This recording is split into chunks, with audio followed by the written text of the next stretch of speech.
నమస్తేనండి. ఈ వీడియో వచ్చేసి humming bird గురించి మరికొన్ని విషయాలను పార్ట్ 3గా చెప్తున్నానండి. ఈ వీడియో కనుక మీకు నచ్చినట్లయితే లైక్ చేసి తప్పకుండా మాత్రం సబ్స్క్రైబ్ చేయండి. థ్యాంక్ యూ సో మచ్ అండి. ఇంకా వీడియోలో విషయానికి వస్తే హమ్మింగ్ బర్డ్ యొక్క మగపక్షుల గురించి తెలుసుకుందామండి. ఈ మగపక్షులు వచ్చేసి ఏ పని చేయవండి.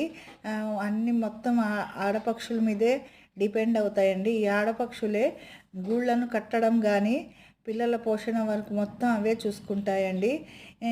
ఈ మగపక్షులు ఏ పని చెయ్యవండి. ఇంకా ఈ మగపక్షులు వచ్చేసి వాటి అరుపులు కొన్నిసార్లు వేరే విధంగా ఉంటాయండి. ఎందుకంటే ఈ శత్రువుల బారి నుండి శత్రువులను బెదిరించడానికి కానీ ఆడపక్షులను ఇంప్రెస్ చేయడానికి కానీ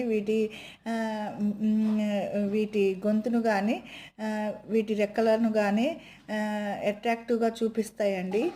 వీటి రెక్కలు వచ్చేసి ఆడపక్షుల కన్నా మగపక్షులు చాలా కలర్ఫుల్గా ఉంటాయండి. రంగులతో చాలా బాగుంటాయండి ఇవి. ఇంకా వచ్చేసి ఇటీవల శాస్త్రజ్ఞుల పరిశోధనలో తెలిసిందేమంటే ఈ హమ్మింగ్ బర్డ్స్ వచ్చేసి ఆటలు ఆడడం కానీ యుద్ధాలు చేయడం కానీ మొత్తం చేస్తాయంటండి. ఇంకా ఆటలు ఆడే స్విమ్మింగ్ కూడా చేస్తాయండి ఇవి.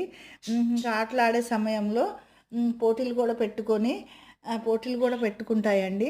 ఇంకా యుద్ధానికి వస్తే ఈ యుద్ధాలు ఎప్పుడు చేస్తాయంటే వాటి స్థావరాలకు ఏమైనా హాని జరిగినప్పుడు కానీ మరియు వాడి లైఫ్ పార్ట్నర్కి ఏదైనా హాని జరిగితే ఇవి వేరే మగ హమ్మింగ్ బర్డ్స్తో యుద్ధానికి తన ముక్కు ద్వారా దిగుతాయండి.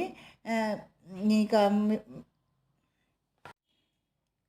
వేరే ప్రాంతానికి వెళ్ళడానికి ఇవి తన శరీర బరువులో నుంచి రెండు వంతుల ఆహారం ఎక్కువగా తీసుకొని కొవ్వు నిలువలుగా చేసుకొని వలసలకు బయలుదేరుతాయండి. ఇవి వలసలకు వెళ్ళేటప్పుడు ఇవి ఒంటరిగానే వెళ్ళడానికి ఇష్టపడతాయండి. ఒంటరిగానే వెళ్తాయండి. ఇవి చలికాలంలో చలికి ఇవి ఎక్కువగా తట్టుకోలేవండి.